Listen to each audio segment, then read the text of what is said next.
Hello guys, welcome back to my YouTube channel. So,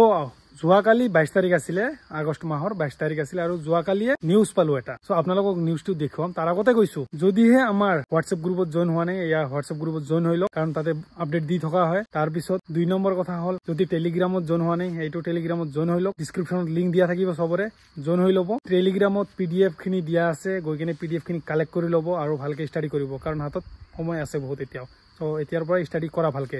আৰু যোৱাকালি যেটো নিউজ পাইছো যোৱাকালি মোৰ ভিডিও বনাবলৈ সময় হোৱা নাই সো আজি বনাই আছো 23 তাৰিখে এতিয়া যেটো নিউজ পাইছো তাতে 3% ৰিজাৰ্ভেশন থাকিব কাৰ থাকিব এইটো ভিডিওত শুনিব পাবো 3% ৰিজাৰ্ভেশন পাবো এতিয়াৰ পৰা তাৰ পিছত আৰু ইন্টাৰভিউ অসম পুলিচৰ AB UB 3rd grade 4th grade ADRE কেতিয়া হ'ব এক্সাম সো গোটেইখিনি এইটো ভিডিওত আপোনালোকে গম পাবো সো ভিডিওটো আপোনালোকক দেখুৱাম সো বলক ভিডিওটো আপোনালোকক দেখুৱাই দিও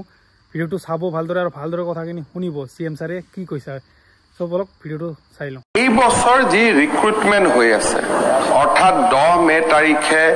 যি শিক্ষকৰ নিযুক্তি হ'ব 10 মে তাৰিখে যি হেলথ ডিপাৰ্টমেন্টৰ নিযুক্তি হ'ব 10 মে তাৰিখে যি পুলিচৰ নিযুক্তি হ'ব 10 মে তাৰিখে যি 3rd গ্ৰেড আৰু 4th গ্ৰেডৰ নিযুক্তি হ'ব প্ৰথমবাৰৰ বাবে অসমৰ চাহ বাগিচাত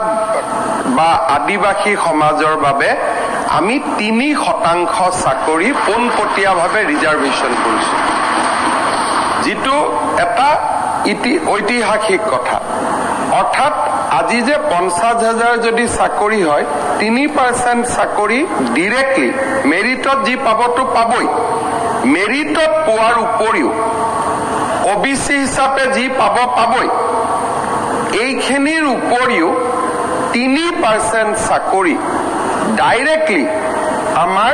আদিবাসী আৰু চাহ জনজাতি সম্প্ৰদায়ৰ লোকৰ বাবে আমি সংৰক্ষণ কৰিছো এম্পাৱাৰমেন্টৰ ক্ষেত্ৰত ই এটা ঐতিহাসিক ঘটনা যেটো আমি আগতে কেতিয়াও চিন্তা কৰিব পৰা নাছিলো ইয়াৰ পিছত আপুনি অধ্যক্ষ মহোদয় জানে যে আমাৰ ৰাজ্যত ভিডিওটো চাইছে আপোনালোকে নিশ্চয় কি কৈছে ভিডিওটো গম পাইছে ভালদৰে বুজি পাইছে এতিয়া সময় হাতত আছে তো এতিয়াৰে পৰা ভালকে ষ্টাডি কৰা নিশ্চয় আপোনালোকৰ ভৰ্তি হৈ যাব অতি সোনকালে সো